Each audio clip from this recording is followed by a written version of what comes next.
Doctor begins autopsy on little girl. But what he sees makes him scream and call the police. Dr. Aaron Whitaker stood at the threshold of the cold, white-tiled autopsy suite, rubbing his gloved hands together more out of habit than necessity.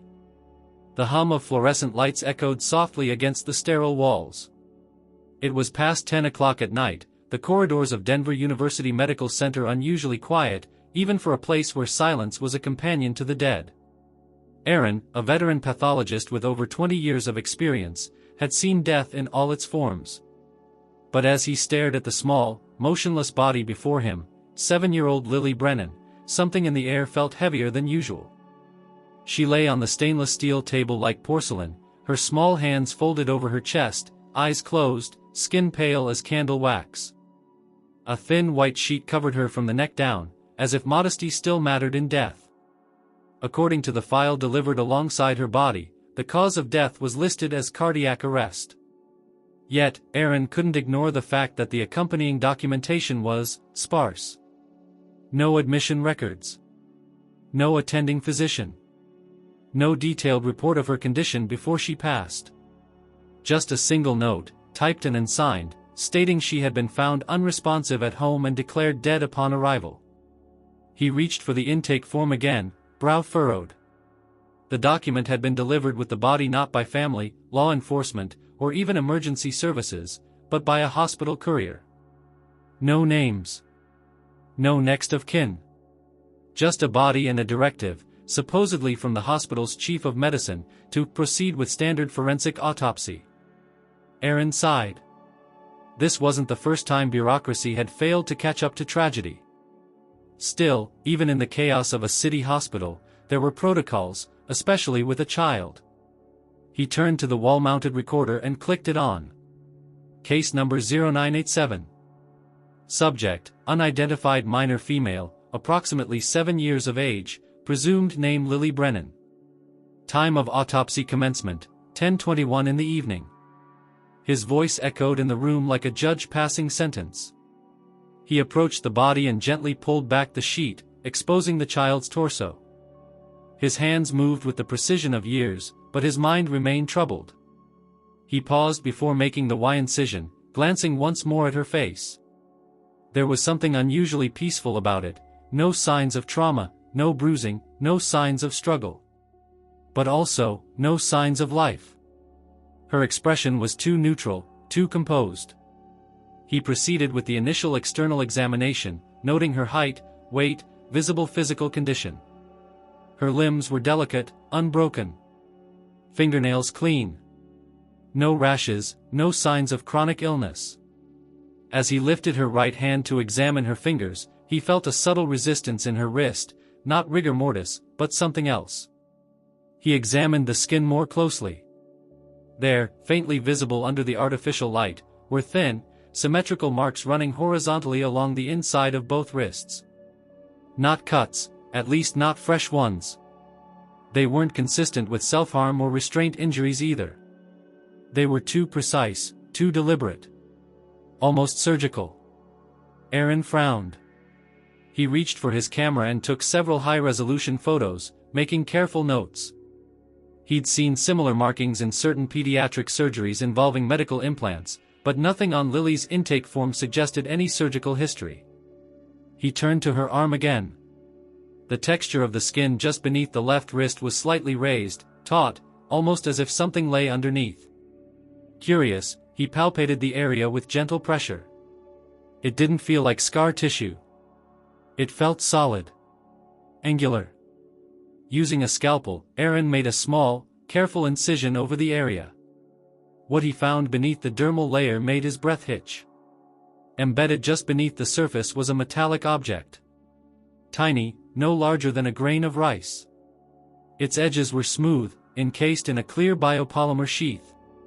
He extracted it delicately using forceps and placed it in a specimen jar. Whatever it was, it had not been disclosed in any of the provided documentation. And it certainly didn't belong in the body of a child with no known medical background. He switched off the recorder momentarily and leaned against the counter, staring at the jar in disbelief. The object wasn't a standard medical implant, at least, not any kind he was familiar with.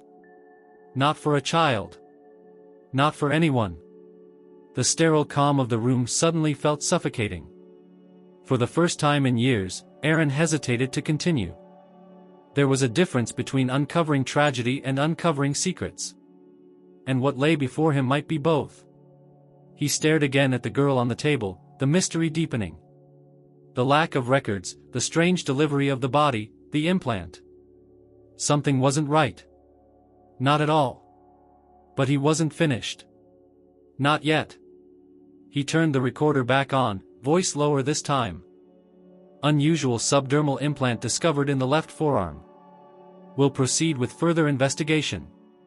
Additional external anomalies noted. Autopsy to continue pending documentation review. But even as he spoke, he knew no further documentation would be coming. Whoever had sent Lily here hadn't wanted her autopsy documented thoroughly. They had wanted the process followed quietly, efficiently, and without questions.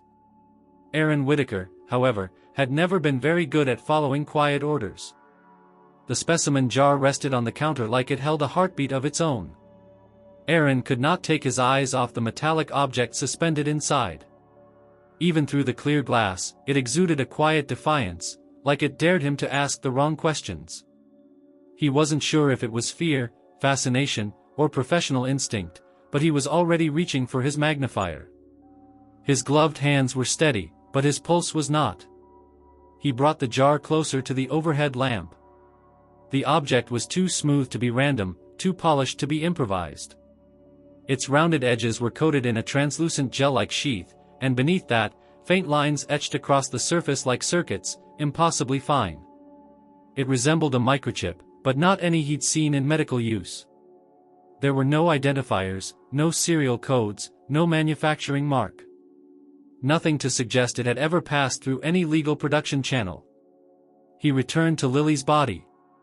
The incision was clean, the skin already beginning to lose its elasticity, a sign of the passage of time, yes, but also of how young and delicate her system had been.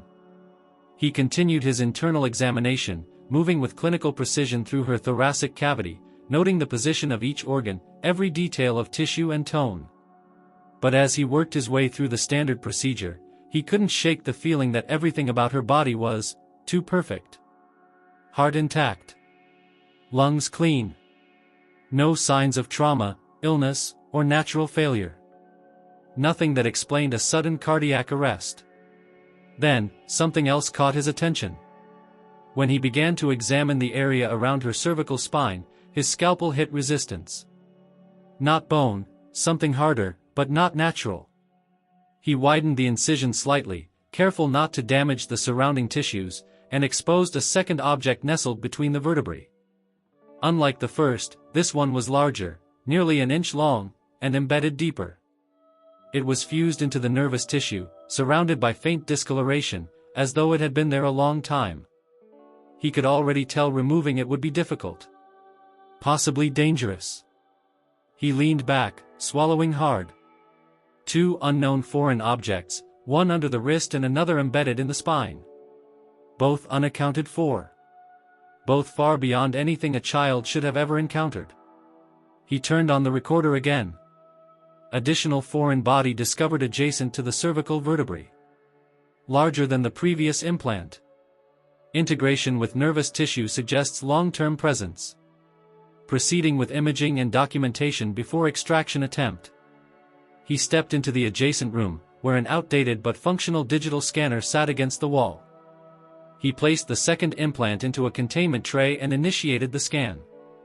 As the machine whirred to life, Aaron reviewed the photos from earlier, the marks on her wrists. Could they be related to maintenance access points for the implant?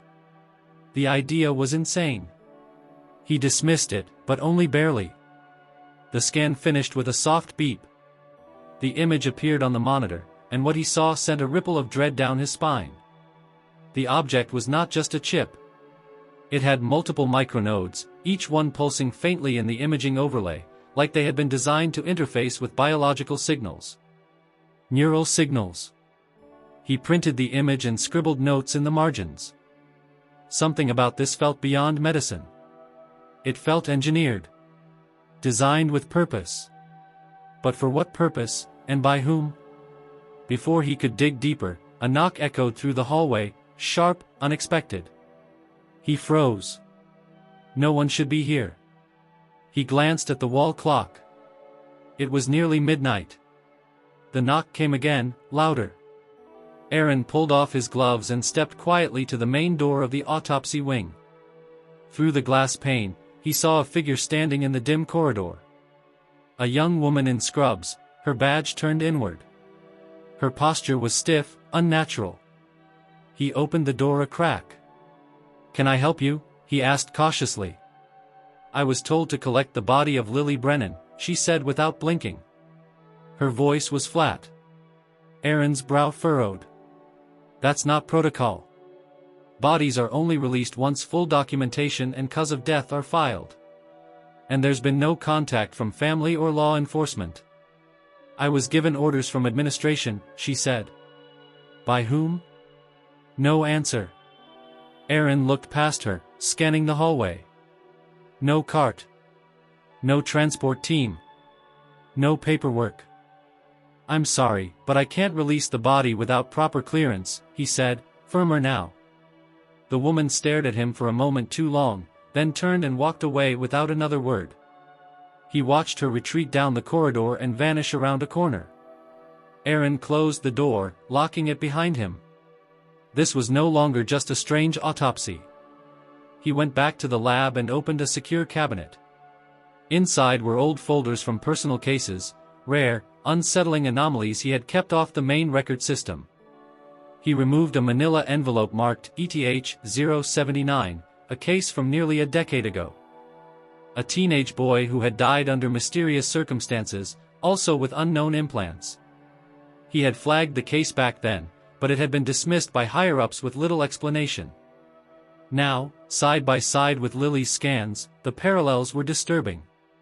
He pulled out the old scan. Nearly identical nodes, though less refined. Primitive. Experimental. Lily's chip was more advanced. A newer version. Something was evolving. He transferred all new files, photos, scans, notes, to a private external drive and hid it beneath a false panel in his desk. If someone was trying to suppress this, they would come back. He needed to be ready. He sat in silence for a moment, then picked up his phone and dialed a number he hadn't used in years. "Thomas? It's Aaron." A groggy voice responded. "Aaron? It's late, what's going on? I need your help. And I need you to forget that I ever stopped calling." A pause. "This about a body?" "Yes. A girl. 7 years old. She had something inside her. 2 implants. One in her wrist. One in her spine. They're not medical. I don't think they're legal either." The pause grew heavier. "I'll be at your place in 20 minutes, Thomas said. Aaron hung up and stared once more at the lifeless child lying on his table. Lily Brennan, or whoever she truly was, hadn't died quietly. She'd been part of something hidden, something buried beneath layers of silence and misinformation. And now that silence was cracking. But Aaron Whitaker had never been afraid of breaking rules. And he had just begun to dig. The rain had started around 1 o'clock in the morning, a steady curtain of drizzle that soaked the streets of Denver in a quiet rhythm. The lights from passing cars reflected off the wet asphalt, casting ripples of gold and red across the sidewalk as Dr. Aaron Whitaker waited in his living room, seated stiffly on the edge of his couch. The external hard drive was in his coat pocket, his phone face down on the table in front of him. He hadn't taken his eyes off the hallway since ending the call. When the doorbell finally rang, he didn't hesitate. He opened it to find Thomas Choi, still in his lab coat, his damp hair clinging to his forehead. He was holding a metal briefcase and wearing the same expression he always had when something didn't make sense, part disbelief, part anticipation. "You weren't exaggerating," Thomas muttered as he stepped inside, wiping his boots on the mat. "I never do," Aaron replied, locking the door behind him. They moved into the study, the only room in the house where Aaron still felt like he had control over something. He cleared the desk and placed the drive down, gesturing toward the desktop monitor. I need you to look at something. It's encrypted. I used the same protocol we created back at CU. Thomas sat and connected the drive, quickly bypassing the password field with a few familiar keystrokes. Within seconds, the screen filled with images, the scan of the spinal implant, the one from the wrist, comparative overlays, notes. Aaron watched his friend's face slowly drain of color. You found these in a child? Thomas asked quietly. 7 years old. And you said there was no record of her? Nothing. No hospital admission, no emergency report, not even a birth certificate that I could verify. Whoever brought her in wanted the autopsy to happen without questions. Thomas leaned closer to the screen, zooming in on the cervical implant. This isn't just a chip. This looks like a prototype from that DARPA neural interface program they abandoned years ago. But it's more refined. More integrated. It's not just reading brain signals, it was designed to manipulate them. Aaron stiffened. Manipulate? Thomas nodded. Yeah. See these nodes here? They're signal emitters, not just receivers. That means this device could stimulate regions of the brain, probably the limbic system, maybe even the hypothalamus. That's emotional regulation. Fear, pain, obedience. Aaron exhaled slowly. So she wasn't sick. She was controlled. Thomas didn't respond. He didn't need to. Instead, he opened the image of the fragment found in the wrist and cross-referenced it with a database he accessed through his secure server. The search took only a few seconds. No public matches, he said, frowning. But I did find a partially redacted technical sheet buried in a patent archive, filed by a subsidiary of a private biotech firm based out of Bethesda. It references a compliant neural access interface, Project ID BT 3371. The document was pulled offline 4 years ago. No known developments since. Aaron leaned against the bookshelf, processing. She had 2 of them, he said. One reading data, one doing something far more invasive. And someone was watching her, Thomas added. Monitoring her brain, probably influencing her behavior. This isn't medicine, Aaron. This is surveillance. Possibly conditioning. Aaron's phone buzzed suddenly. A new message. No name. Just a number. You're going too far, doctor. Walk away. He showed the message to Thomas, who stared at it in silence. Who have you told about this? No one, Aaron replied. Except you.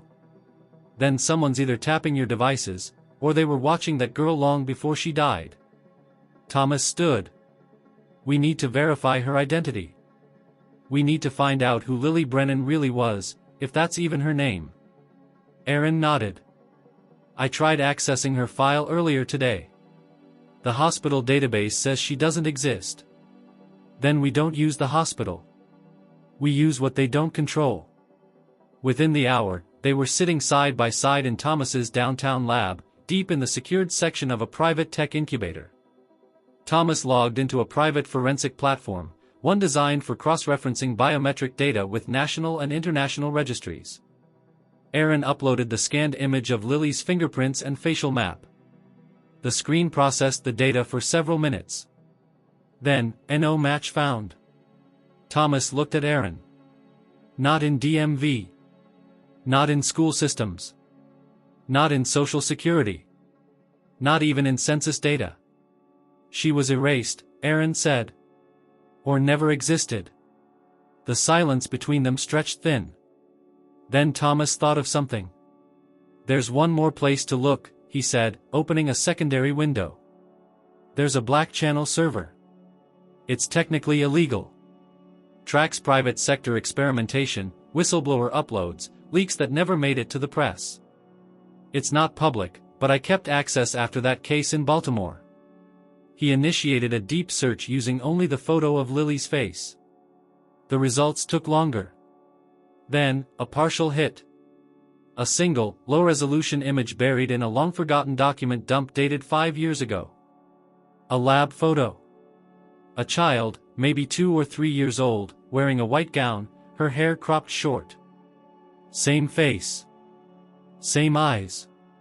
The document was tagged, Subject 12, Project Ether. Thomas clicked on the file, but most of it was corrupted. What remained was chilling, a single page describing a cognitive elasticity trial in pre-adolescence, focused on mapping long-term neurological adaptation to isolated stimulus exposure. The sponsor was listed as Ares Biotechnics, a front company previously dissolved after congressional inquiries into ethics violations. "This is real," Thomas whispered. Aaron's expression hardened. "I'm going back to the hospital," he said. "I don't care what the system says. There's always a trace. Someone filed that body under something. And I'll find it." Thomas didn't try to stop him. By the time Aaron arrived back at the hospital, it was nearly 4 in the morning. The security guard on duty barely looked up as he passed through the main entrance, credentials in hand. He walked with purpose down the administrative wing, turning into the records department. It was locked, of course. But Aaron still had a skeleton key, a relic from older days, before everything went digital. He slipped inside. The office was dimly lit by the glow of inactive monitors. He bypassed the main system and went straight to the backup server, the one no one ever touched unless something went catastrophically wrong. He navigated through layers of encrypted files, date-stamped entries, and logged access records. Then he found it. An entry log just hours before Lily's body had arrived. It wasn't in her name. It wasn't even categorized under pediatrics. The file was labeled as Specimen D12/Transfer Authorization, Dr. Mendez. He opened it. The screen filled with fragmented data, an origin location listed as Section 9, Unaffiliated Research Division, Instructions for Anonymous Transport, Autopsy Confirmation, and Disposal Schedule. No name. No next of kin. No cause of death. But the final line chilled him to the bone. Post-autopsy data retrieval expected. Memory core intact. Observe containment protocols. Aaron backed away from the screen. Memory core. Lily wasn't just implanted. She had been storing something. Something someone wanted back, or hidden forever. He copied the file, turned off the terminal, and left without locking the door. Someone else was going to notice this file soon. But Aaron would be gone by then. With more questions than answers, and now, the first real proof that Lily's death wasn't an accident. Aaron's departure from the records room was quiet, but the corridors hummed with late-night energy, lights flickering, distant echoes of cleaning staff, the occasional clang of a distant cart. The gravity of what he had uncovered weighed on him. Lily had carried a memory core, something far more than passive implants. He felt as though each step toward truth placed him deeper into a labyrinth of concealment. He retraced his path toward the autopsy wing, intending to review once more the evidence he had gathered. As he approached the corridor intersection, he heard voices. 2 men's voices, low and urgent, near the stairwell. He froze in the shadows. One voice said, "The file's gone missing." He was in the records at 3 a.m. How'd he get that far? The second, harsher, replied, "He must be leaking. Activate containment in Wing D. The specimen must not be compromised." Aaron pressed himself against the wall, heart pounding. He counted steps. The voices moved away, receding down the hall. He exhaled slowly and moved on, his mind racing. He reached the autopsy suite hallway. The door stood partially ajar, something he had never left. He cocked his head. Footsteps brushed behind him. He spun around, a figure in scrubs, too tall, too purposeful. The person turned, an ID badge clipped to their belt, but turned inward. The face was obscured by shadow. Aaron reacted on impulse. He lunged, grabbed the wrist. The figure twisted free and barreled past him through a side corridor. Aaron gave chase. Their footsteps echoed. He ran, rounding a corner, nearly colliding with another staff member pushing a cart. The person gasped. Aaron yanked open a door and sprinted in. He burst into a small lab preparation room. The figure ahead slammed the door, locking it behind them. Aaron pounded the door, shouting. No answer. He bashed the side window's blinds open. He saw the hallway empty. Damn it, he muttered. He turned to the door lock. It was a keycard system. He tried to override it with a secondary badge he carried, but it failed. Either the system was overridden, or his access revoked. He rapped on the door with his knuckles. After a beat, a voice spoke from inside, "Stop this. You have no jurisdiction here." The voice sounded mechanical, controlled, without urgency. A demand, not a plea. Aaron took a breath. "I have full jurisdiction over this case. Release the body. Release the files. Otherwise we spill everything." A silence. Then, containment secured. Authority authorized. The door buzzed and unlocked. The figure opened it. It was the same woman in scrubs he'd spoken to before. Her expression was cold, eyes blank.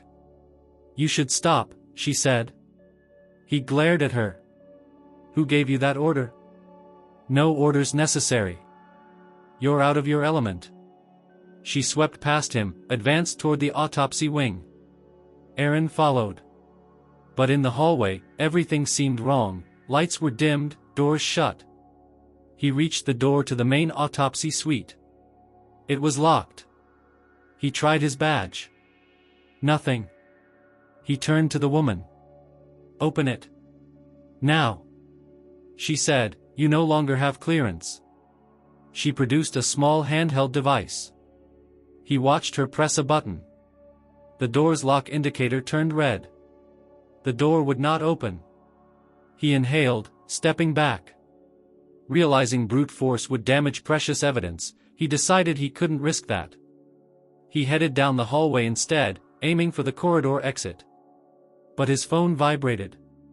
A message popped up. "Stand down or face consequences." He pocketed the phone. The woman behind him moved swiftly. He turned at the sound of footsteps converging from both ends of the hall. Two men in suits blocked either exit. On their lapels were no badges. They looked like security contractors. Their faces mask-like in the harsh overhead lights. Aaron's pulse hammered. He raised his voice, "Step aside. I'm authorized to oversee this case." One man stepped forward. "You're out of authorization. You're interfering with federal property now. Hands up. Put your badge down." Aaron's mind raced. He stuttered, "You don't understand." The other man shoved him toward the wall. Aaron resisted. The woman in scrubs quietly slipped away through a side door. He saw her vanish around the corner. He knew then she was the inside agent, the advance guard. The men had been waiting for backup. They escorted him, hands cuffing his wrists. In the sprawl of the hallway light, his fear turned cold. They walked him to an unmarked elevator bay. A security officer on the phone called an elevator. The doors slid shut. Inside, he found himself between two silent guards. They didn't say anything. The elevator descended several floors. Aaron's thoughts raced. What would they do to him? Remove him? Silence him? Make him complicit? His heart felt like a vice. They exited at a lower level. The corridor was sterile and metallic, unlike any hospital wing. They led him into a room with no windows, illuminated by fluorescent cold white. A single table stood in the center. He was pushed onto it, head facing upward. The cuffs were removed roughly. From the corner stepped a man in a tailored suit, older, sharp eyes, precise manner. The woman in scrubs entered behind him and stood to the side. Aaron's jaw tensed. The suited man spoke. "Dr. Whitaker, I've read your file. You are persistent. Maybe too persistent." He paused, then, "Do you know why you're here?" Aaron forced calm. "You're trying to obstruct my investigation." The man nodded slowly. Partially true. But you must understand, some things are not for the public record. Lily Brennan is what you might call a matter of national security. Your interference endangers far more than one child. Aaron's fists clenched. Covering experiments on children is not security. It's monstrous. The suited man sighed. You have evidence. I don't deny that. But the institutions that back this program cannot withstand exposure. The political, technological, financial fallout would be catastrophic. We are here to negotiate. Cooperation. Silence. Aaron glared. I won't be silenced. Think carefully. We can make most of what you have invisible. Or we can make you irrelevant. Decide. The man turned away, signaling the guards. Return Dr. Whitaker to his quarters. He'll be monitored for the duration. They marched him to an elevator and carried him back to his home. Inside, they placed him in his own study and left. Before departing, the suited man said, You have until sunrise. Consider your choice. Aaron watched their retreating silhouettes, chest heaving. He touched the external drive in his jacket, still hidden. The first real obstacle had revealed itself in harsh clarity, not just secrecy and suppression, but direct threat and capture. He realized now he was no longer merely an investigator. He was a target. But he also knew, if he backed down, Lily's voice would be silenced forever. And whatever memory core she held, whatever truth was inside her, would vanish. He stared into the darkness of his room and whispered, No. I'll fight. He reached for his phone to call Thomas. But before he could dial, the device shut off. He stared at it. Then he heard the faintest mechanical click. The door to his office had locked from the outside. He realized, they were already inside. The door to Aaron's office had indeed locked from the outside. The soft metallic click had been so quiet, it might have gone unnoticed by someone less attuned to the silence, but Aaron heard it. And the silence that followed was just as deliberate. He crossed the room quickly and tested the doorknob. It refused to turn. From the corner of his study, the faint blinking of the router, his lifeline to the outside world, had also stopped. Dead. Cut off. Aaron moved quickly, pulling the external drive from its hiding place beneath the false panel in the drawer. He had only minutes before they returned, or worse, monitored his every action. He needed a way out. Not just physically, but digitally. He grabbed an old laptop, long disconnected from the hospital network, one he used for personal documentation. It had no online trace. No auto-sync. Nothing that could be tapped remotely. He connected the drive. The files loaded instantly. Every image, every scan, every classified PDF he had stolen from the hospital's underlayer of data. He needed to share it before it was lost. He opened an offline encryption protocol and began prepping a batch upload. But without a live connection, there was only one option, Thomas. He had to get the data into his friend's hands. And fast. From a vent in the ceiling, he heard movement, a whisper of shifting weight above the panels. Whoever had locked him in wasn't planning to keep him there indefinitely. They were waiting for something. A decision, maybe. A mistake, more likely. He pulled out his phone again. It was still dead. He scanned the room and quickly pried the baseboard vent loose. The shaft behind it was narrow, but large enough for the drive and laptop. He wrapped them in a cloth and wedged them inside, pushing the bundle toward the junction where it split off toward the back of the house. Then he replaced the cover and moved to his desk, pretending to be reading files when the lock clicked again. The door opened. This time, no suited man. No guards. Just silence. And a courier envelope lying in the hall. Aaron stepped forward slowly and picked it up. Inside was a single sheet of paper, typewritten. Your next move will determine whether you survive this. We're watching. Do not contact Choi again. He read it twice, then once more. They already knew about Thomas. which meant his colleague was in danger too. But it also meant the data inside that envelope had value. Real value. Someone was afraid of it seeing the light. Aaron stepped outside. His house was quiet, but he could feel the presence of watchers. The streetlights flickered as he moved toward his garage, grabbed an old messenger bag, and loaded it with what essentials he could carry: hard cash, medical credentials, ID. The drive had been safely hidden, but he needed a way to retrieve it later. For now, the priority was movement. He didn't drive toward the hospital. He didn't go to Thomas's lab. Instead, he went north, toward the edges of the city, past the suburban sprawl, and into the outer boroughs where private labs and industrial zones quietly hummed in isolation. He arrived at a forgotten strip of converted warehouses. Years ago, one of them had housed a forensic training facility. Now it was mostly storage. But Aaron knew of a backroom still wired with power. It would do. Inside, he reconnected the laptop to a new proxy server, a piggyback through an old telecom node he'd used during his university days. He booted the secure layer and ran facial recognition software. But not on Lily. This time, he analyzed the photo of the woman in scrubs, the one who'd confronted him, blocked him, and manipulated hospital access. It took nearly an hour, but the system pinged. Her name was Juliana Cross. Former neuroscience fellow. Terminated from her research post in 2018 under sealed orders. No further employment history. But two things stood out: she had been a researcher in a division called Ether Neurotech, and her clearance logs were embedded in DARPA's Protected Assets Division. Aaron leaned back. She wasn't just a rogue agent. She was part of the original team. He downloaded the results and prepared to re-encrypt the data for offline storage. But then something unexpected happened. A single line of code flickered across his screen: unauthorized access attempt. He yanked the drive immediately, severing the connection.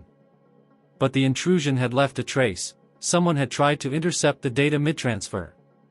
They hadn't gotten in, but they were close. Too close. He stared at the screen, breathing heavily. There was no time for caution anymore. He had to find out what was in the memory core.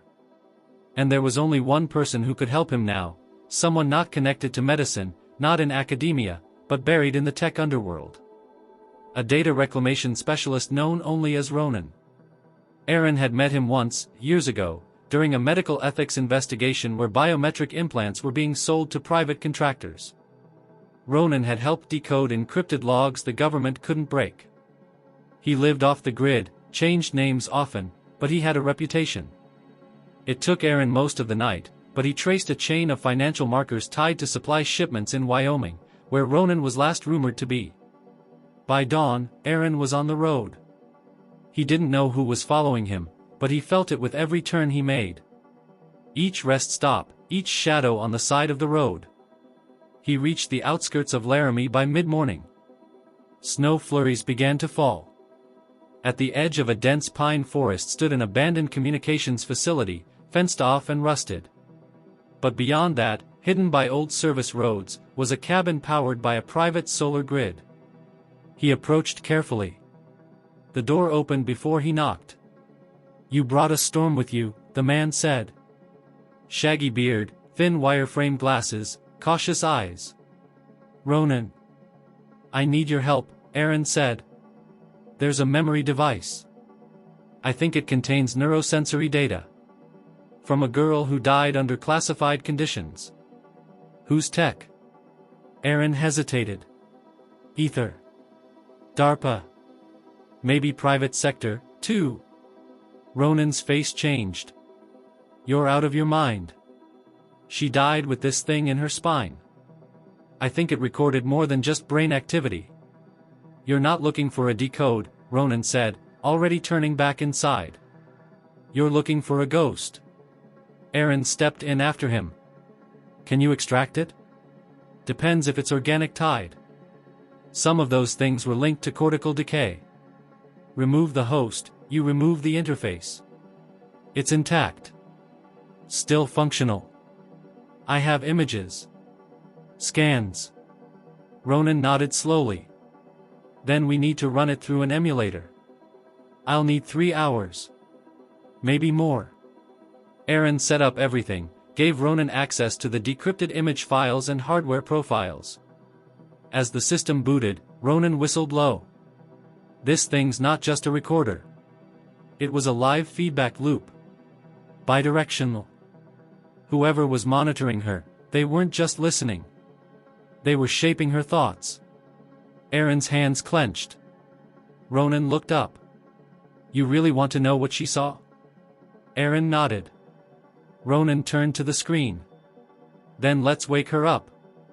The room had no windows, only a soft red glow pulsing from the diagnostic monitors Ronan had configured. Every few seconds, the simulated neural graph lit up with another chaotic wave of data, dense, nonlinear, far beyond anything Aaron had seen in standard medical equipment. It wasn't just a data stream. It was a labyrinth of fragmented memory, sensory signals, and encrypted code pulsing like a living organism. Ronan sat at the terminal, his fingers flying across the keyboard. His expression had grown darker with each passing hour. This is beyond experimental, he muttered. They weren't just recording her inputs, they were modifying emotional thresholds in real time. See this loop? That's pain suppression. Here, fear modulation. And this. He paused. Aaron leaned closer. What is it? Ronan pointed to a dense block of binary wrapped in a sequence of timestamps. She wasn't alone in there. The core has a mirrored data echo. Another signature, someone monitoring from the outside, issuing stimulus. Like, someone was watching her reactions live and triggering behavioral corrections. Aaron's throat tightened. Remote control. More than that. It was iterative. If she resisted, the system recalibrated. Ronan opened another module. The screen split to show a crude audiovisual reconstruction of one memory echo. The frame was low-res, mostly light and shadow, but it showed Lily, sitting upright in what looked like a padded room, a series of wires trailing from her neck to a ceiling-mounted device. There was sound. Faint, grainy. A male voice, subject 12. Focus. Describe the shape. Lily's voice, soft. It's round. Blue. Moving. Another voice, female, increase theta stimulation. Lily flinched. Her breath caught. Her hands trembled. The male voice again, how do you feel, Lily? She whispered, cold. The image glitched, collapsed. Ronan killed the feed. That's just one fragment. The rest are worse, he said quietly. Aaron stood in silence. Do you know where this was filmed? No metadata, no GPS. But this tech, it's custom. Industrial. Likely part of a contained facility. Probably underground. The power signatures tell me it was self-sustained. Off-grid. Aaron's thoughts went to the last coordinates stored on Lily's wrist chip. The location 10 miles outside Denver, abandoned, supposedly. He straightened. I've seen something. A closed rehab center, listed as condemned. I found medical remnants, some kind of experimental gear. Photos of Lily, other children. Some of them connected to devices like this. Ronan turned to him. That's your ground zero. Aaron moved to grab his coat. But just as he did, one of Ronan's security monitors flickered. The outer motion sensor had triggered. Ronan froze. Someone's here. Aaron stepped to the window, peering through the slats. 2 black vehicles had pulled up silently beyond the tree line. Men stepped out, dressed in tactical black, moving with formation. They found us, Ronan whispered. Aaron moved fast. We need to go. Grab the data. I'll hold them at the ridge path. Ronan pulled the drive from the system, placing it into a Faraday case. If they take this, it's over. We'll lose her story. Aaron took it and slid it into his jacket, then grabbed a flare gun from Ronan's emergency supplies. Not to attack, but to distract. He knew these men. They were surgical. Measured. If he gave them something unpredictable, he could buy time. He sprinted out the back door, vanishing into the trees. Ronan slipped out the side, heading down a rocky slope toward a hidden trail. The forest absorbed them both. Aaron circled wide, approaching the tactical team from behind. He fired the flare high into the night sky. The red burst shattered the stillness, and the men flinched. Two broke formation and headed toward the ridge. Aaron waited until they passed. Then he moved through the underbrush, circling back. He regrouped with Ronan half a mile out, both of them breathless. Ronan looked at him. They're not just here for the tech. They want you too. Aaron nodded grimly. Because I know what's in it now. And they know I won't stop. They reached Ronan's secondary vehicle, buried beneath camo tarp near an old ranger station. The two men climbed in and sped off, heading east. They wouldn't be safe in Wyoming anymore. Not after this. By morning, they were back in Colorado. Aaron checked into a roadside motel under an alias, using cash. Inside the room, he laid out what they knew. There's someone in Denver who authorized this. A chain of command, even if buried. The project is too big for one rogue group. Ronan nodded. If we expose the facility, we break their operational front. But that's only the beginning. You need someone inside. A whistleblower. Aaron thought of the woman, Juliana Cross. She'd been there. She'd resisted, subtly, but enough to warn him. She might be the only person still within the structure with access to classified levels. If he could confront her directly, off books, perhaps he could get the final piece, confirmation of who funded the experiments and why. He would need to draw her out. That night, Aaron composed a message through a secure back channel, routed through multiple proxy layers. It was brief. I saw the footage. I know what she became. I know who you were. Meet me. 1 hour. 42nd and Wyland. Alone. He hit send. Then he waited. 52 minutes later, a figure appeared across the parking lot. Juliana. She didn't speak until they were alone behind the dumpster bay. Her eyes were sharp, but she looked tired. The kind of tired that came from knowing too much for too long. You weren't supposed to get this far, she said. You were supposed to help me, Aaron replied. I did. In my own way. Who ordered the chip? Her jaw clenched. Ares Biotechnics got the contract. But the funding came from a black budget channel. Military-civilian partnership. Officially, it was a pediatric neuroplasticity study. But off the record. Project Ether, Aaron finished for her. Juliana nodded. They wanted to create adaptive control modules. Devices that could interface with developing brains and rewrite behavioral patterns. Obedience. Submission. Trauma tolerance. Lily was one of the earliest subjects. She died because of it. She wasn't supposed to die. The removal attempt, it destabilized the neural link. There were seizures. Brain bleed. The chip locked. There was no going back. Aaron stared at her. Why didn't you shut it down? Juliana's eyes darkened. We tried. The program was buried, but not killed. The tech was too valuable. Someone spun it into another shell company. Another name. Aaron stepped closer. Help me end it. She paused. Then handed him a keycard. This gets you into the data vault at the rehab center. Basement level. Room 319. That's where they kept the secondary cores. The ones still connected to the network.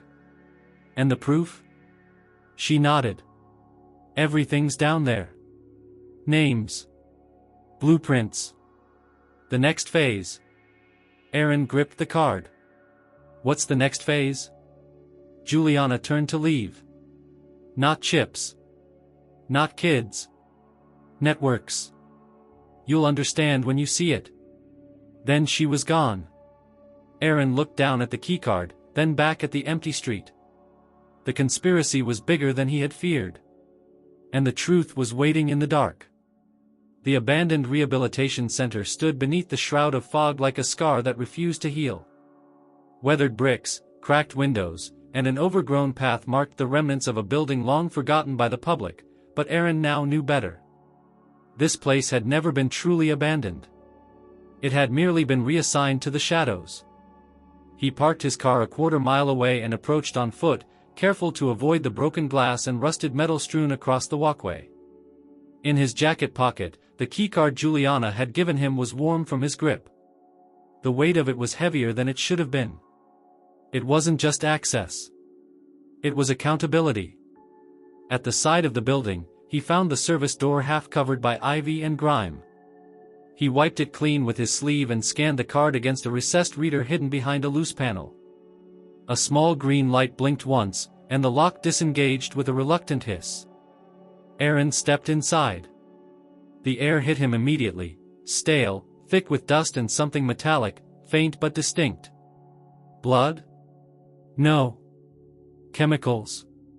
Preservatives, maybe. The corridor beyond was dimly lit by flickering overhead fixtures, many of them humming or dead. He pulled out a flashlight and moved forward. Signs on the wall still bore the facility's former purpose: pediatric recovery, cognitive therapy rooms, occupational stations. But these had been gutted. The furniture removed. Only outlines remained, shadows on the floors and walls where equipment once stood. He passed through what had once been a playroom, its walls still decorated with faded cartoon murals. But now, cables protruded from the cracks in the plaster, and the floor had metal grates bolted into it. Nothing in this place belonged to recovery. Aaron descended 2 flights of stairs, the concrete steps echoing beneath his boots. He paused at the basement level, where the air was colder, the lights absent. He used the flashlight now, sweeping across sealed doors with number plates worn to illegibility. Finally, he found it, room 319. The card reader was newer than the rest of the facility, sleek, matte black, with a single blinking indicator. Aaron hesitated only for a moment before sliding the card through. The door clicked open. He stepped inside, heart thudding in his chest. The room was larger than expected, lined with floor-to-ceiling servers and control panels, most of them still powered. A low hum resonated from the machines, a sound that spoke of something unfinished, something alive. In the center of the room stood a single examination table, surrounded by articulated arms mounted to the ceiling, each tipped with tools far too advanced for any normal medical use. And then, the files. Dozens of them, paper and digital, stacked in a secured cabinet. Aaron moved quickly, removing folders, scanning their titles. Subject 08, Dissociation Response Index. Subject 14, Behavioral Override Sequence. Subject 12, Neural Collapse Timeline. He opened one and scanned the contents. It detailed the implantation schedule of each child, mapped alongside brain development charts and emotional response markers. There were photos, Lily among them. Not smiling. Not even conscious. She was hooked into a chair, wires from her temples, eyes closed, lips parted. Aaron's hands trembled. The next folder was worse. A blueprint, one labeled Neural Link, Phase 2. It wasn't about the children anymore. The document outlined a transition plan, moving from isolated pediatric subjects to networked adolescent clusters, syncing multiple minds through a shared system. The intention was clear: real-time collaboration, thought sharing, emotional dampening across connected individuals. Soldiers. Operatives. Students.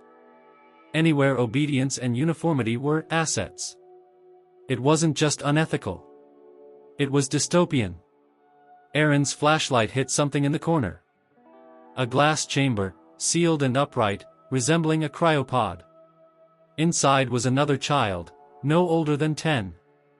She wasn't conscious. She wasn't even breathing. But she wasn't decayed.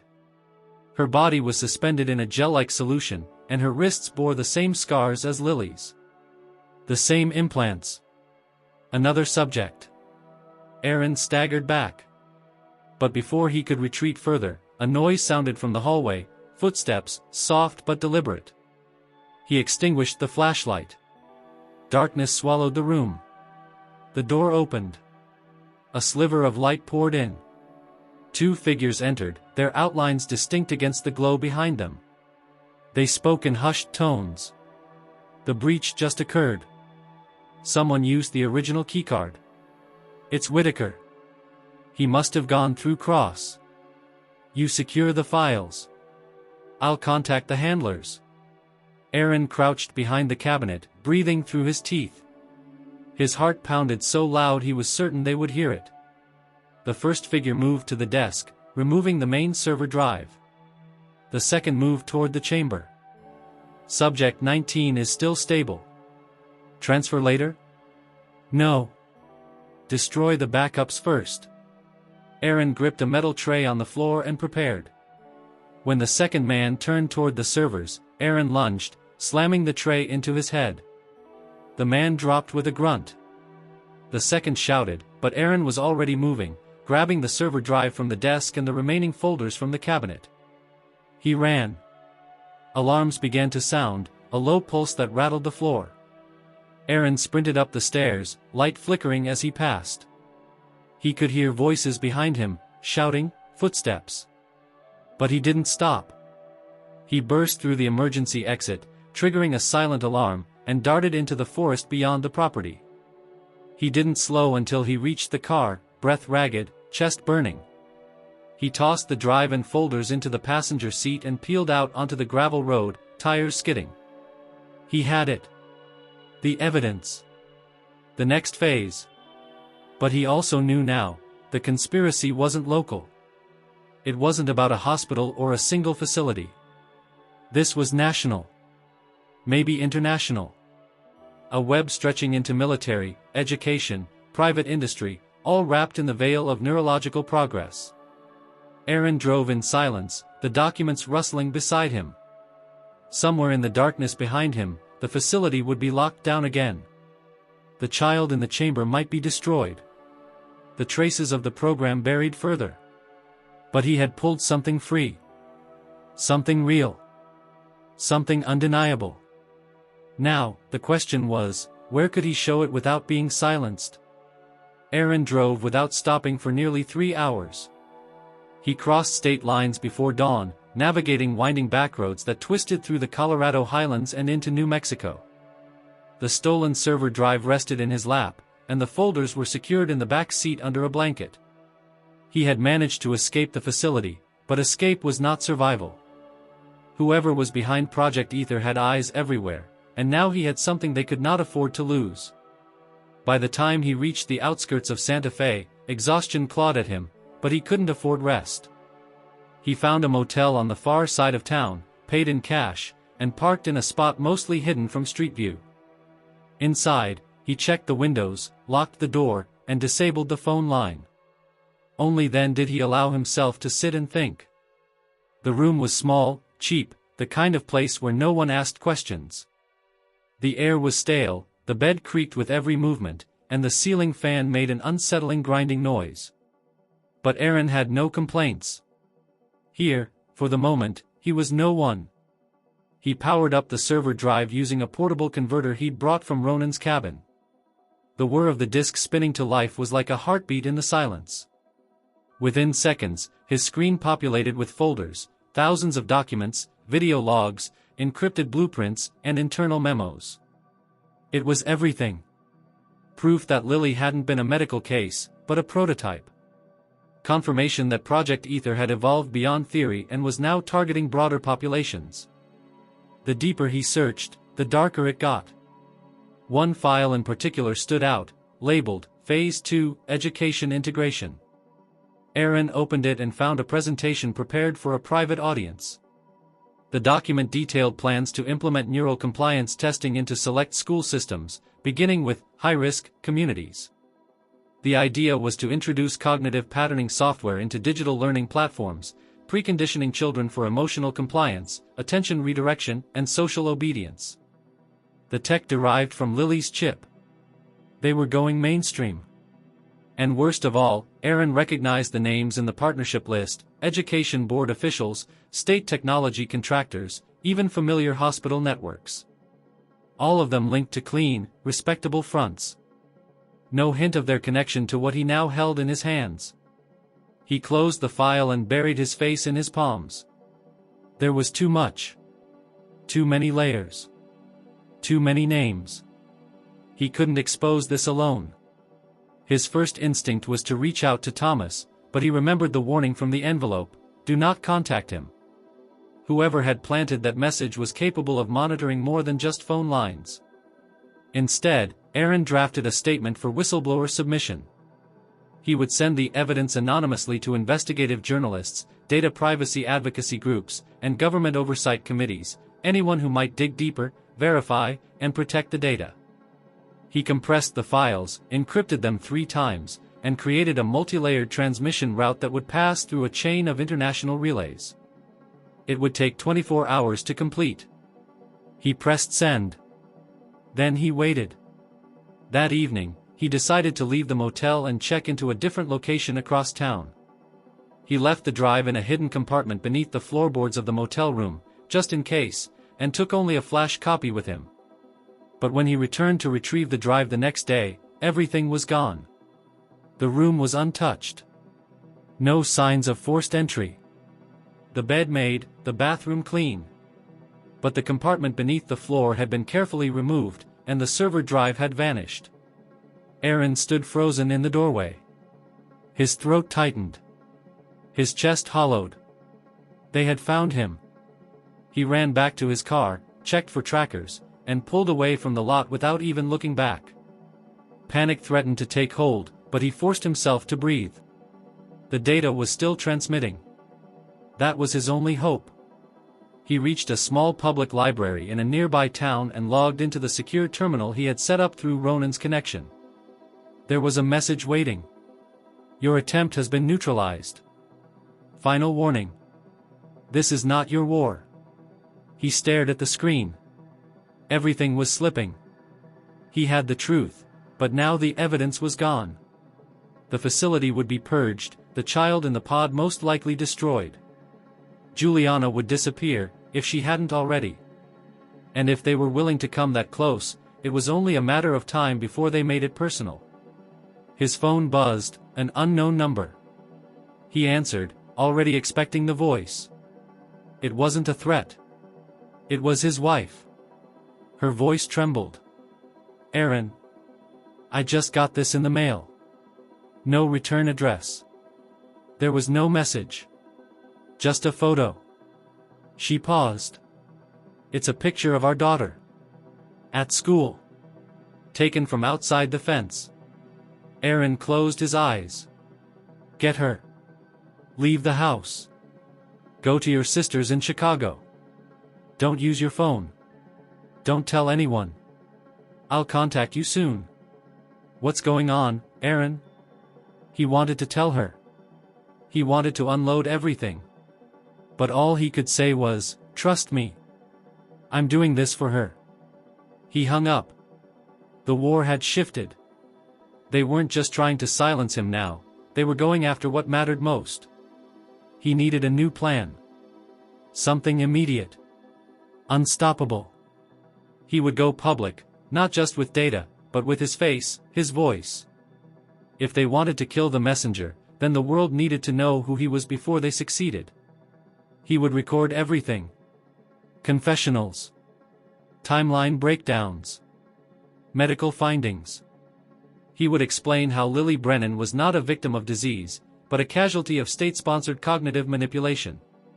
And then he would upload it. Not through encrypted tunnels. But everywhere. He drove north, toward Albuquerque, where he knew a journalist from his early career days, a woman named June Wilder, now working for an independent media agency that specialized in medical corruption cases. She had the reach. And she didn't scare easily. When he arrived, she was waiting, confused but intrigued.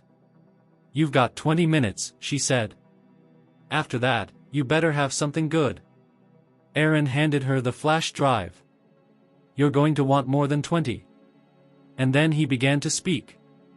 June Wilder sat at the center of her cluttered office, surrounded by notebooks, open laptops, voice recorders, and a whiteboard filled with half-erased names and arrows.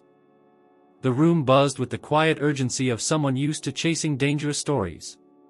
She had dealt with corrupt hospitals, falsified clinical trials, even whistleblower deaths, but nothing had ever sounded like what Aaron had just described. She leaned back in her chair, eyes narrowed. Let me get this straight. You're saying the US government, through a fake pediatric research initiative, ran neurological conditioning tests on children using experimental brain implants, then deleted all public records of their existence? Aaron nodded. He had been talking for nearly an hour. The exhaustion was now visible in every line on his face. Not just government. Private contractors, tech firms, universities. All tied together by black budget funding and plausible deniability. Project Ether started under the Department of Behavioral Science. But it evolved. They figured out how to induce neural compliance, emotion suppression, trauma conditioning, and now they're planning civilian integration. June looked down at the flash drive he had handed her. And this has evidence? Some, he said. Not everything. The original drive was stolen. But the files on that copy are enough to verify the names, locations, and clinical structure. They tie the implants to specific testing protocols and outline a shift toward network-based conditioning. June exhaled slowly. If even a third of what you're saying is true, this could be one of the biggest stories of the decade. No, Aaron corrected. This is one of the biggest crimes of the century. She studied him. You look like hell, Whitaker. I haven't slept. And I can't. They're watching everything. They sent someone to my home. They threatened my daughter. That caught her attention in a different way. Then you can't go back. We do this together, we do it right. You stay here until I verify what I can. If they're serious, they'll come after both of us. But if we move fast, we can publish something before they shut it all down. Aaron agreed. He knew the clock was ticking. Over the next 24 hours, June immersed herself in the contents of the flash drive. She cross-referenced documents with public health records, declassified spending reports, and internal memos leaked from government agencies years prior. She even made calls to contacts who still owed her favors, editors, researchers, watchdogs. Then she hit something unexpected. Buried in a 5-year-old Department of Defense audit, listed under Experimental Cognitive Assistance, was a brief mention of a contract with a private lab in Denver, Helios Research Group, a name not mentioned in Aaron's files. The audit had been redacted in key areas, but a single line remained legible. HRG assigned biometric coordination trials on subject classes A and B, refer to DARPA phase index for compartmental details. What the hell is Helios? Aaron asked when she showed him the report. June shook her head. I don't know, but they weren't in any of the Project Ether records you gave me. If this is separate, it could mean one of two things: either Ether splintered into another program, or Helios took it over. Aaron remembered something. The facility where he had seen Lily's image in the old photo, there had been a faded emblem on the wall. A sun with intersecting lines. Helios. They were part of the original testing sites, he said slowly. It wasn't just one program. It was multiple streams. Parallel experiments, using the same children under different identifiers. June looked at him sharply. Then we need to find out how far Helios went. And who was funding them. She made more calls, digging deeper into the company. Helios had officially dissolved 3 years ago after being acquired by a holding firm with offshore ties. The building was sold, the records supposedly destroyed. But a shipment manifest from 6 months ago revealed that equipment previously registered to Helios had been rerouted, not to a lab, but to a decommissioned Air Force facility outside Cheyenne. A new location. Possibly still active. Aaron stood. Then that's where I'm going. June stopped him. Not alone. We do this together. But first, you need to know something. She handed him a printed copy of an interview transcript. It had been recorded 9 years earlier by a colleague of hers investigating illegal child psychological trials in Central America. The witness had remained anonymous. The statement read, "They don't just condition them to obey. They condition them to forget. Children don't escape. They are erased. Memories rewritten. Personalities dissolved. By the time they're reintegrated, they're someone else." Aaron's stomach twisted. He read the signature at the bottom. Witness ID, JC, 12. Juliana Cross. She had tried to warn them a long time ago. But no one had listened. Now Aaron understood something he hadn't before. Juliana wasn't just a scientist who'd gone rogue.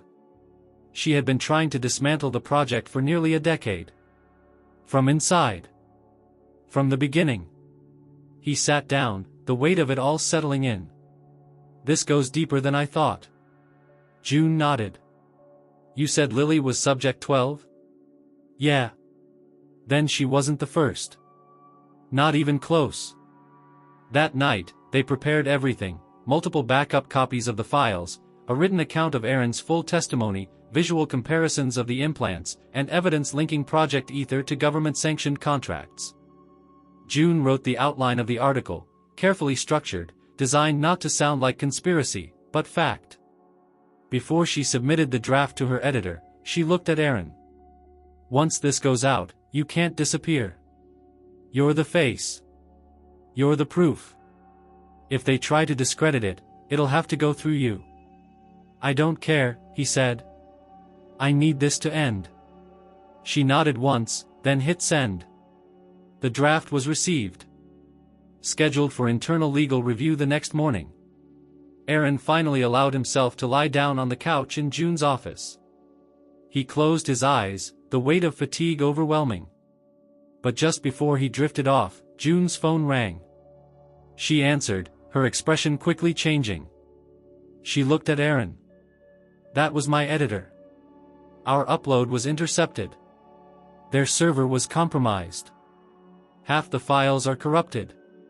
And the rest are gone."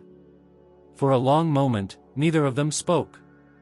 Aaron sat upright on the couch, fully awake now. June still held the phone in her hand, her eyes locked on the screen as if expecting it to start burning. The quiet was deafening, broken only by the low hum of the office's fluorescent lighting. Then Aaron stood and walked over to her. "Corrupted how?" he asked, his voice sharp. June looked at him, her expression tight. Not a normal wipe. The files were fragmented. Broken apart in transit. The server picked up an unauthorized packet somewhere between our secure VPN and the publisher's terminal. By the time it arrived, most of it was unreadable. Some of the PDFs were just blank pages.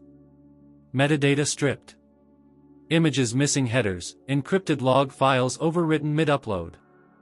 And the biggest red flag? No error logs. "That's not a hack," Aaron said. "That's a breach from inside." June nodded. "My editor thinks so too. But he won't say it on record. Said the story's on hold until they do a full security audit." Aaron stepped back, running a hand through his hair. "They're inside every system. Every institution. We're not leaking secrets, they're just letting us see what they want until we get too close." June started pacing. "We have backup copies. We can try again. From another outlet. But now we know they're watching the moment the data leaves our hands." Aaron clenched his fists. "Then maybe we don't send data. Maybe we send truth the old-fashioned way. My voice. My face. A confession." June stopped pacing. "You're serious. Dead serious." She hesitated. "They'll come for you. You won't be a whistleblower anymore. You'll be a target." Aaron's gaze didn't waver. "I already am." June nodded, took a deep breath, and motioned toward the small backroom studio she used for podcast interviews and video recordings. It wasn't much, Just a desk, a camera rig, and a few soundproof panels, but it would do. An hour later, Aaron sat under the lights. June positioned the camera, adjusted the focus, and hit record. He stared into the lens. Then he began to speak. "My name is Dr. Aaron Whitaker. I am a licensed forensic pathologist. I've worked for over 20 years in the Denver medical system. I am also the last person to have performed an autopsy on a child named Lily Brennan. Or at least, that was the name she was given." His voice was even, but behind it was the weight of everything he had endured. She was 7 years old. No medical records. No family documentation. No history in the hospital system. She was delivered to the morgue with a falsified death certificate citing cardiac arrest. What I found during that autopsy changed the course of my life.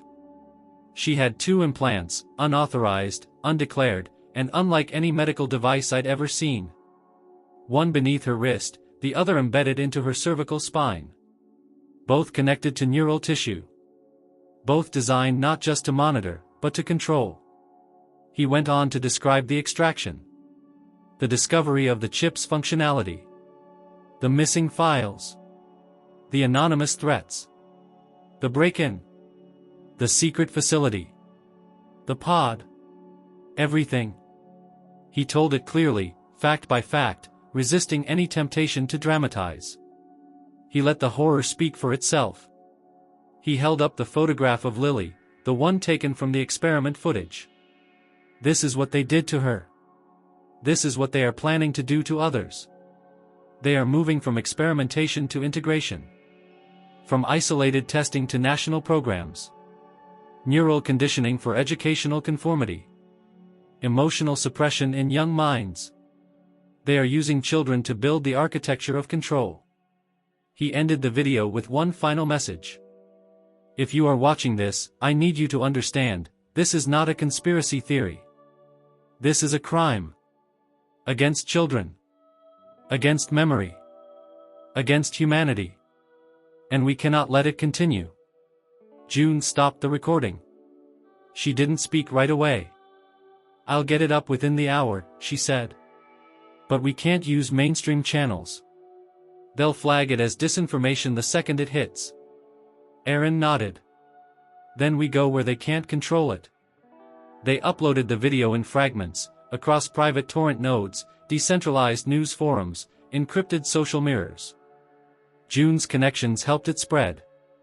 The footage began appearing on anonymous message boards, international media outlets, and rogue whistleblower sites. By midnight, it had been translated into 4 languages. By dawn, it had been seen by over 100,000 people. And then came the response.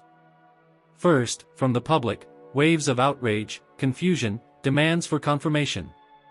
The footage was dissected frame by frame, voice analyzed, timestamps verified. The photo of Lily began circulating widely. Facial recognition forums matched her to a girl reported missing 4 years prior under a different name. The school district refused to comment. Then came the institutional reaction. The hospital issued a public statement denying Aaron's employment status, claiming he had been terminated for ethical violations months prior, a claim easily disproven by payroll records June already had. Next, the Department of Health and Human Services issued a brief but chillingly vague press release, stating that recent viral content contains mischaracterizations of experimental health data not intended for public consumption, and that an investigation would be opened. No names. No denial. Finally, the retaliation. June's office was broken into. No tech stolen. Just hard drives destroyed. Her name was added to an internal, watch list, database she hadn't appeared on since her coverage of pharmaceutical corruption in 2012. Aaron's face appeared on news outlets, some presenting him as a whistleblower, others labeling him as unstable. But it didn't matter. The story was out. They couldn't put it back in the box. That night, Aaron received a message on a secure channel. An old colleague from his medical school days. A man named Daniel Morrow, who now worked in a federal forensic unit specializing in bioethics cases. "I saw the footage," Daniel wrote. It's worse than you think. I've been auditing black box DARPA contracts for 2 years. Your name just got attached to one. You need to disappear. Now. Aaron stared at the message. He was done running. He typed back. No. It's time someone stood their ground. The sun rose pale and cold over the city, casting long shadows across rooftops and silent parking lots. Aaron stood alone on the balcony of June's apartment, watching the distant skyline through a fog of exhaustion. He hadn't slept. He couldn't, not now. The video had gone viral overnight, triggering the exact storm he'd hoped for. But instead of relief, he felt the tightening grip of inevitability. The real response, he knew, hadn't come yet. Behind him, June moved quietly through the living room, setting down 2 mugs of black coffee. She hadn't slept either. They've taken down 5 of the mirrors, she said, scrolling through a tracker on her laptop. 2 were blocked by ISPs, 3 removed by platform moderation. But there are at least a dozen more we don't control. It's spreading faster than they can contain it. Aaron sipped the coffee. They'll try another tactic. Reframe it. Shift the narrative. Discredit me. June looked at him. They already are. There's a coordinated campaign running through bot accounts accusing you of fabricating the footage. Others are calling it psychological warfare propaganda. And a few threads are trying to link you to foreign disinformation groups. He gave a tired smile. Textbook response. Create enough doubt, people stop listening. But not everyone is doubting, she said.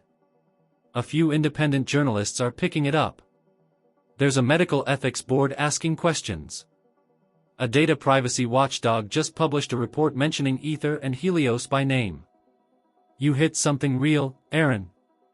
Now it's starting to shake. He nodded, but something in his expression remained distant. What is it? June asked. Aaron lowered the mug. There's one part 1 left out of the video. Something I didn't know how to explain without sounding insane. He walked over to his backpack and pulled out a small black case, the fragment he had retrieved from the autopsy, the second implant Lily had carried. Somehow, in the chaos, it had survived. I never told you what Ronan found in this, he said quietly. The spinal node wasn't just a recording device. It was a receiver. And it wasn't offline. June blinked. Meaning someone was listening? In real time? Aaron nodded. Worse. Ronan found a pulse signature, a kind of feedback loop that was still active after extraction. The implant was sending and receiving neural data even when removed. Not residual energy. Live data exchange. June took a step closer. But that's impossible. The body was dead. I know, Aaron said. That's what scared him. He theorized that the implant was operating as part of a larger cognitive network, a field array. Lily wasn't just being monitored. She was part of something ongoing. Something distributed. A shared neural system? June whispered. Yes. And Ronan was certain it hadn't shut down when she died. It just shifted. Reassigned. He tried to trace the signal, but it rerouted through 6 different satellite masks and disappeared. June sat down, her face pale. So, they're not just experimenting with children. They're building infrastructure. Aaron nodded again. And I think the next phase is already online. A sharp knock startled them both. Aaron tensed, motioning for June to stay quiet. He moved to the door and looked through the peephole. No one was there. But on the floor was a plain white envelope. He opened the door, glanced down the hallway, then retrieved the envelope and closed the door behind him. Inside was a single printed document. An official DHS clearance report, marked confidential, detailing an internal review of a failed compliance integrity program attached to a now-defunct subsidiary of Helios Research Group. The report referenced multiple unapproved neural enhancement trials, several of which matched Aaron's findings. But the final page was what mattered most. A list of surviving test subjects. There were 11 names. And one of them was still active in a foster care system under state supervision. A girl named Mara Hallberg. Age, 10. Admitted to state care 2 years ago after being found wandering alone on the outskirts of Fort Collins. Medical records, sealed. History, classified. Aaron looked at June. She's still alive. June stared at the paper. And they're keeping her hidden. Aaron moved fast. Within the hour, he had rerouted their location and used a secure database to trace the social services system. The girl was currently residing in a private youth shelter operated under the guise of trauma rehabilitation. But the shelter had no public listing. It wasn't even on the map. They would need help. Aaron contacted the only person he still trusted in law enforcement, Detective Carla Reyes, a former crimes against children investigator who had retired early after exposing a series of cover-ups in the juvenile system. He hadn't spoken to her in years, but when she picked up the line and heard his voice, there was no hesitation. "Where are you?" she asked. He gave her the location and 30 minutes later she arrived, plain clothes, no badge. She looked older, but her eyes were sharp as ever. Aaron handed her the file. She flipped through it quickly, saying nothing for a full minute. Finally, she spoke. "I investigated this shelter 3 years ago. Couldn't find anything solid. But I knew something was wrong. No kids ever stayed there longer than 6 months. No adoptions.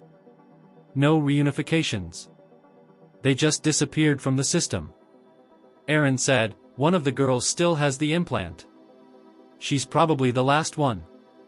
If we can get her out, we have a living witness. Proof they can't erase." Carla nodded. "Then we go tonight.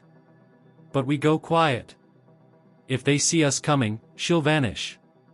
As dusk fell, the three of them made their way north.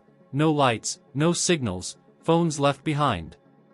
The facility sat in a wooded area near a dried-up riverbed, surrounded by chain-link fencing and guarded by motion sensors. From a distance, it looked like a typical group home. But through binoculars, the signs were clear: reinforced doors, biometric locks, and surveillance systems far too advanced for a state-funded shelter.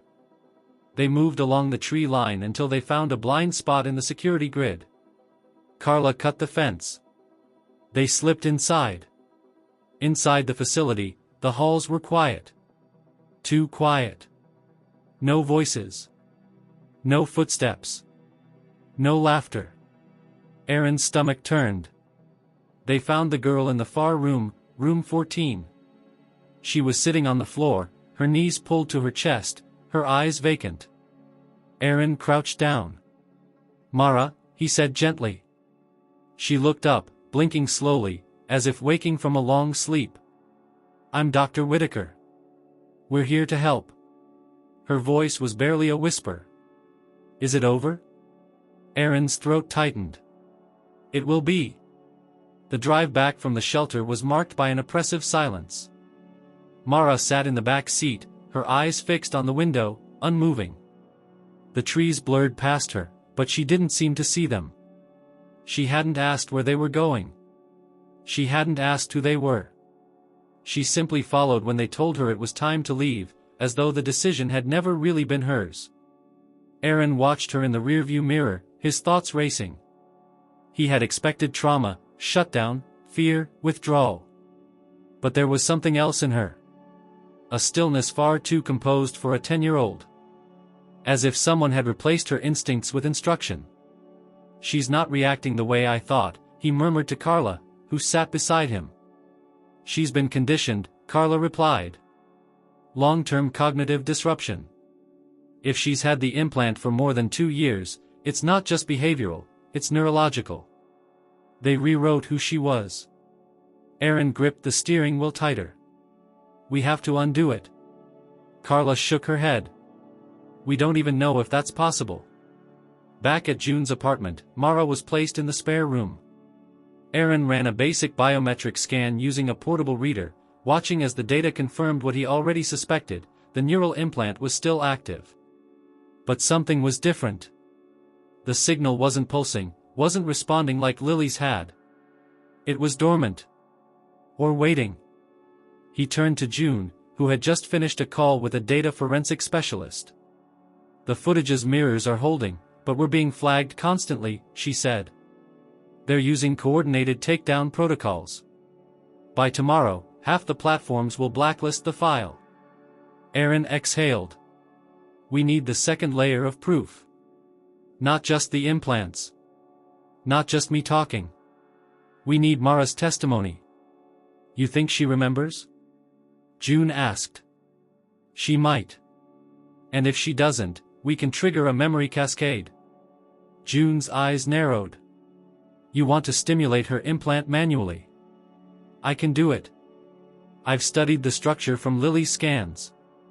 If it was designed to modulate emotional responses, there may be a way to reverse the suppression. Bring her out of the loop. That's dangerous, Aaron, Carla said. You could fry her cognition. She's a child, not a machine. Aaron looked between them. If we don't try, she'll remain silent. And if she stays silent, they win. Later that night, with Mara asleep in the spare room, Aaron prepared the neural modulator. It was a crude setup, salvaged components from Ronan's workshop, patched software routines, and a controlled stim pulse generated by a waveform isolator. It wasn't designed for safety. It was designed for clarity. He entered the room slowly. Mara was sitting upright on the mattress, already awake. You're not sleeping? He asked. She looked at him, blinking once. I don't sleep well. I need to ask you something, Aaron said softly. I'm going to show you a light. It won't hurt. But it might help you remember. Can I do that? She nodded once. He connected the sensor pad to the back of her neck, just beneath her hairline. Her skin was smooth, but the implant node was detectable, a faint hardness beneath the surface. He activated the pulse. For the first few seconds, nothing happened. Then Mara's body tensed. Her eyes opened wider, unfocused, pupils dilating rapidly. Her breathing accelerated. Aaron monitored the feedback, neural pathways flickering like old light bulbs struggling to stay lit. Suddenly, she spoke. I saw her, Mara whispered. Aaron leaned closer. Who did you see? Lily. His breath caught. Where? In the chair. She was cold. They said it wouldn't hurt. Who said that? Mara's lips trembled. The man with the white gloves. He told her to stop crying. He said she had to be still or the data would be wrong. June appeared in the doorway, pale. Carla stood behind her. She's remembering, Aaron said. Mara's voice became faster, breathier. They made us watch each other. We were connected.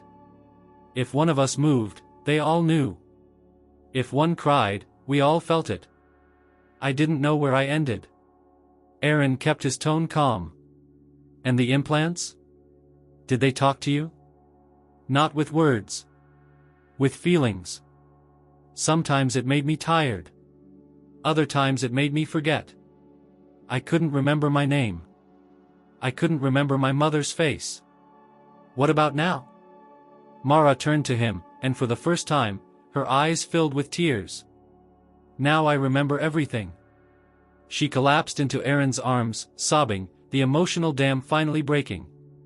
Her body shook violently with years of repressed pain. June moved into the room, kneeling beside them. Carla stepped back, wiping at her eyes. Later, when Mara had fallen into real sleep for the first time in what seemed like years, Aaron sat at the kitchen table with the women. We need to go public with this, June said. Her testimony, combined with the footage and your findings, it's the final blow. They won't be able to deny it. Carla leaned forward. You won't get another chance, Aaron. They know you have her now. If they come for her, it won't be a warning. Aaron nodded. Then we release everything.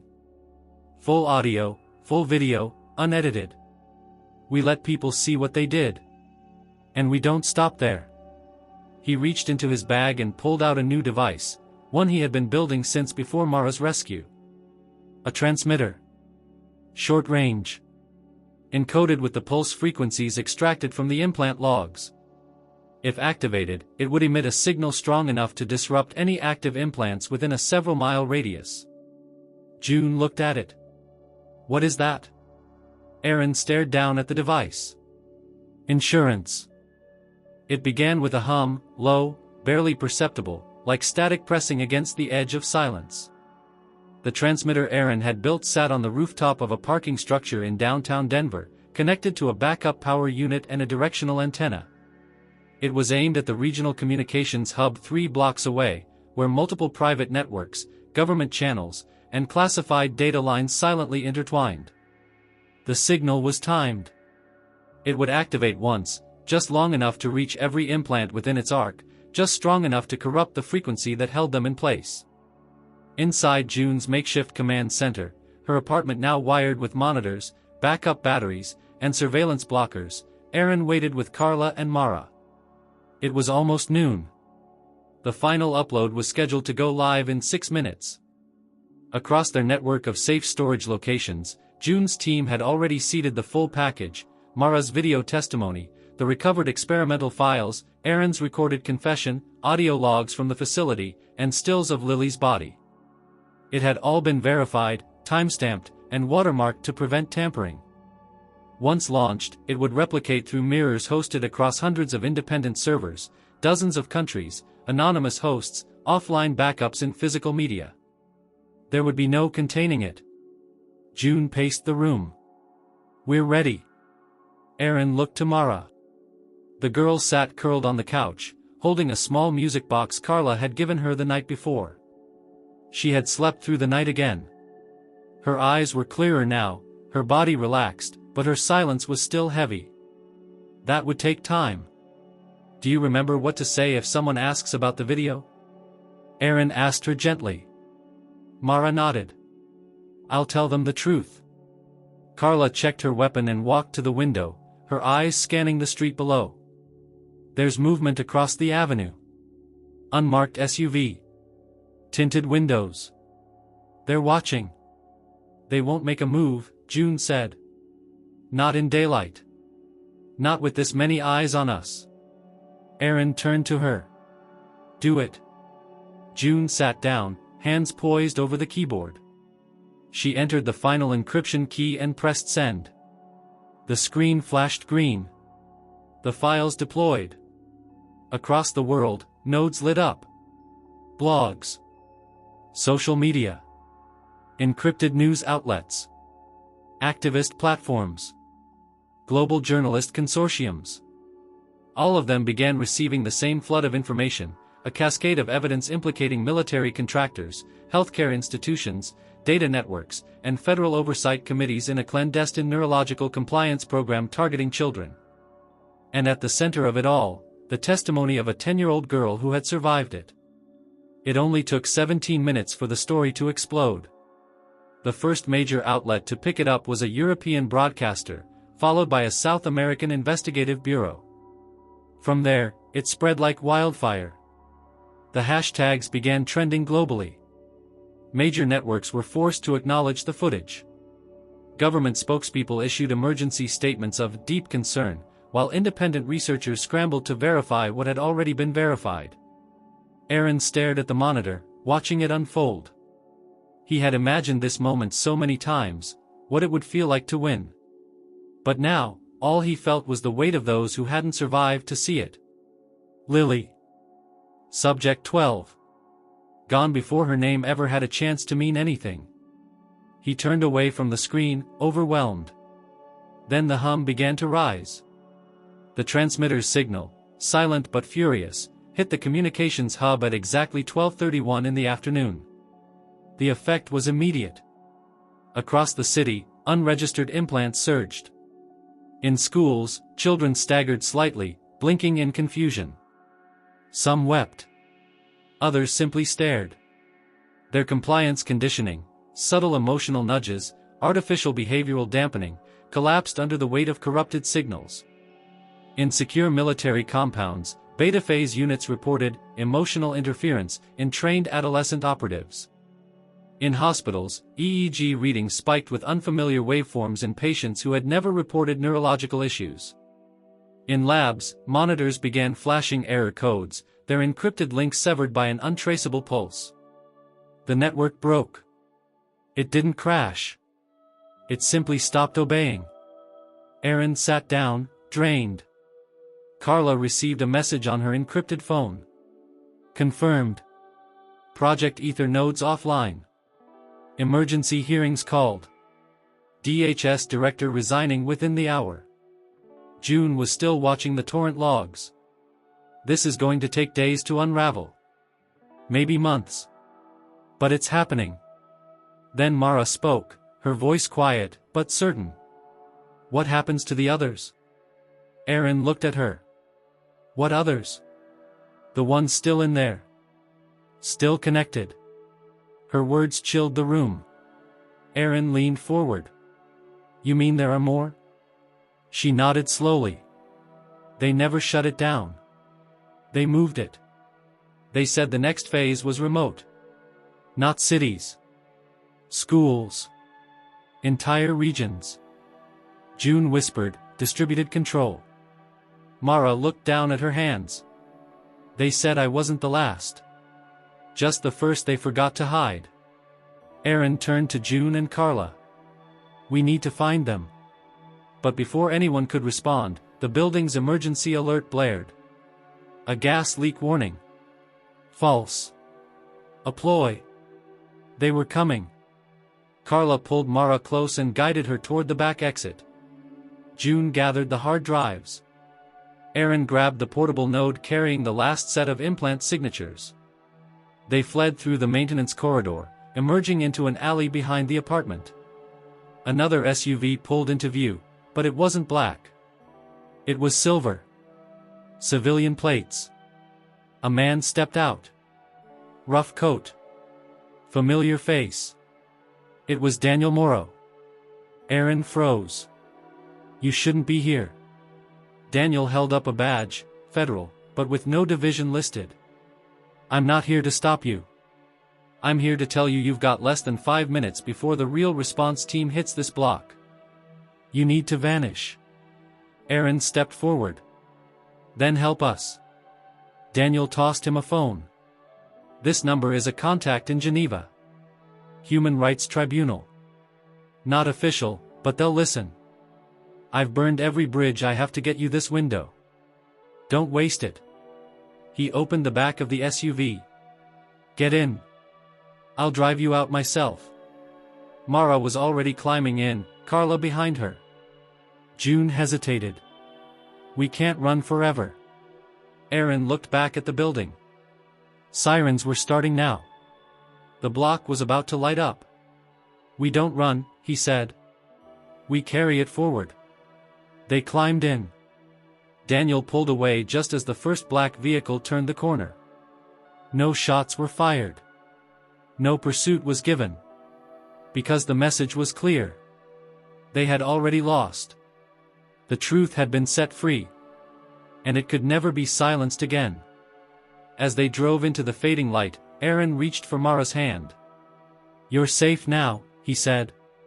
She looked at him, not with fear, but with understanding. No, she said softly. Now we fight back.